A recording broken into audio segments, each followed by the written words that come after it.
Vidas que falam, a história dos santos. São José Operário. Iniciemos, pois, a nossa catequese. Que a paz esteja com todos que se reúnem hoje para esta meditação profunda sobre a imensurável riqueza espiritual de São José. Nós somos convidados, neste momento, a adentrar em um silêncio reverente. Afastemo-nos, ainda que brevemente, das distrações e dos ruídos deste mundo passageiro. Vamos contemplar juntos a majestade, a profunda humildade e o poder formidável daquele que foi escolhido por Deus desde toda a eternidade para ser o protetor inabalável da Sagrada Família.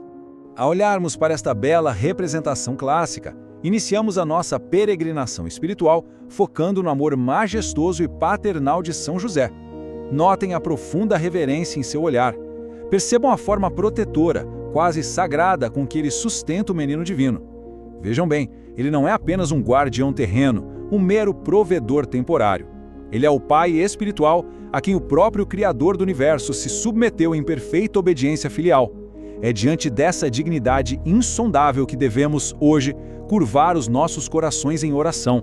E essa grandiosidade nos leva a uma verdade teológica magnífica, perfeitamente expressa nestas palavras de São Pedro, Juliano e Marde. Pensemos sobre isso. Quando o Pai Celestial deseja elevar uma alma a maiores alturas de santidade, ele simplesmente não a deixa vagar sozinha no deserto espiritual. O que ele faz? Ele a une a São José. Conhecer a fundo este glorioso patriarca significa ter a chave de acesso direto ao tesouro inesgotável das graças de nosso Senhor. Afinal, àquele a quem Deus confiou os seus maiores tesouros na terra, confia também a distribuição das suas graças no céu. Adentremos agora no primeiro mistério desta nossa meditação, o véu de Deus, o mistério do silêncio. É verdadeiramente fascinante observarmos este contraste teológico, traçado lá no século XVII pelo bispo Bossuet. A Igreja nos ensina que Deus glorificou os apóstolos com a grandiosa missão da pregação. Eles foram feitos faróis, a luz escolhida para espalhar a palavra até os confins da terra. Contudo, Deus glorificou São José de uma maneira totalmente oposta, com a majestosa e insondável humildade do silêncio. Ele atua como um véu sagrado, escolhido meticulosamente pelo Pai Eterno para esconder e proteger do mundo a encarnação do Salvador. Enquanto uns revelam a palavra aos homens, José oculta a palavra em Deus. E para enfatizar esse fato bíblico notável, basta abrirmos as Sagradas Escrituras. Não há registro de sequer uma única sílaba proferida por São José. Nenhuma palavra. E o ponto central de nossa reflexão é este. A sua linguagem suprema é, de fato, o silêncio absoluto. Mas compreendam, este silêncio não era um vazio, não era uma ausência de comunicação, mas a presença de uma comunhão perfeita. Era o véu contínuo que cobria o mistério da encarnação. Ele não quis ser o centro das atenções no drama da salvação. Ele simplesmente amou e protegeu a palavra que se fez carne. Passamos então para o segundo mistério que contemplamos hoje. O primeiro mosteiro e a figura de São José como o adorador perpétuo. Reflitamos juntos sobre a profundidade destas palavras. São José foi o primeiro e o mais perfeito adorador. A sua vocação suprema em Nazaré não se resumia ao trabalho braçal na carpintaria. Era, na verdade, uma vida de contemplação ininterrupta do menino divino. Seja trabalhando, seja descansando, a sua alma permanecia prostrada em reverência perpétua diante do seu Deus, que era também o seu filho adotivo. Ele nos ensina, com a própria vida, que a verdadeira adoração não está restrita aos altares das igrejas, mas santifica também a nossa vida ordinária. Observem a estrutura desse ritmo diário em Nazaré. Aquele lar operava verdadeiramente como o primeiro mosteiro cristão da história.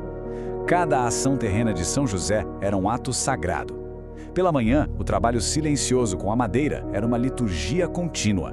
Durante o dia, a sua simples presença servia de escudo físico para o Rei do Universo. E à noite, como os místicos nos revelam, ele passava horas e horas em adoração ininterrupta diante do menino adormecido. Sem jamais conhecer o cansaço do espírito, ele vivia eternamente maravilhado com aquela divindade majestosa, oculta sob vestes tão humildes. E precisamos também compreender a teologia profunda que permeava esse lar. Deus não necessitava que Nosso Senhor estivesse o tempo todo nos braços de José para que houvesse adoração.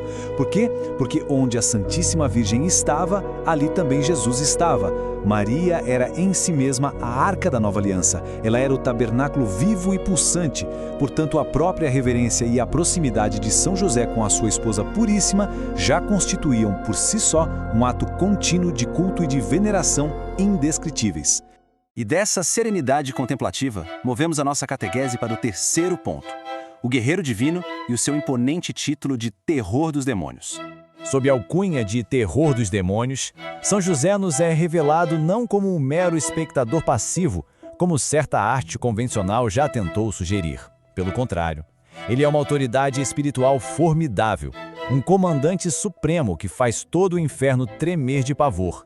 Os espíritos malignos ficam aterrorizados com a simples, porém santa, menção do seu nome. Eles o temem de forma paralisante por causa de sua inquebrantável união com Jesus e Maria. A iconografia sagrada frequentemente o retrata segurando um lírio. Mas, meus irmãos, não nos enganemos na interpretação dessa imagem. Este lírio não é uma florzinha delicada e passiva. Nos domínios espirituais é uma arma formidável. É uma verdadeira espada incandescente de pureza inabalável. Uma arma dotada do poder divino para perfurar e derrotar dragões espirituais, repelindo violentamente as hostes infernais que ousam se aproximar da Sagrada Família ou da Igreja, que é o seu rebanho protegido. Contemplemos, então, as virtudes que compõem este arsenal espiritual.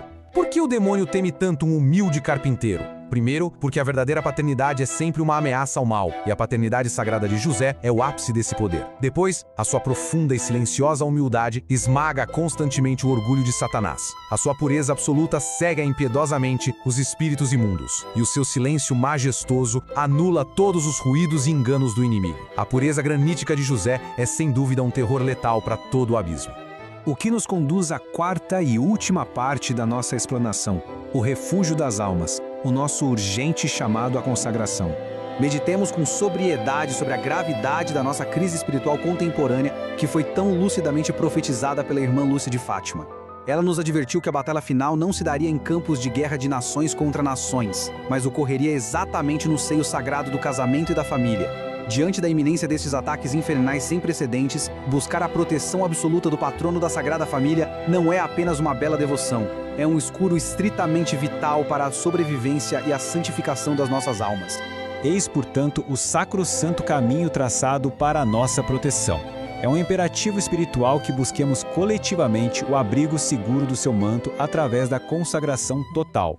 E essa entrega profunda exige 3 passos solenes de nós. Primeiro, devemos reconhecer verdadeiramente a sua paternidade espiritual sobre as nossas vidas, não como uma metáfora poética, mas como uma realidade de fato. Segundo, precisamos nos render com profunda confiança aos seus cuidados paternais diários. E por fim, devemos buscar incessantemente imitar as suas virtudes heróicas, o seu silêncio adorador, a sua pureza e a sua reverência contínua. Encerramos esta nossa catequese com uma provocação profunda e solene que deve de fato ecoar em nossos corações ao longo dos dias. Num mundo cada vez mais submerso em trevas e em batalhas invisíveis, a quem recorreremos no momento decisivo? Se não buscarmos o manto sagrado do terror dos demônios, quem defenderá as nossas almas? Que cada um de nós leve essa pergunta para a sua contemplação pessoal e que o silêncio majestoso de São José nos ensine finalmente a ouvir a Deus, fazendo do seu glorioso patrocínio o nosso refúgio mais seguro, agora e na eternidade. Iniciemos. Salve, guardião do Redentor e esposo da Virgem Maria.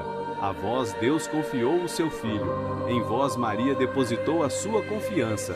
Convosco Cristo tornou-se homem. Ó bem-aventurado José, mostrai-vos Pai também para nós e guiai-nos no caminho da vida.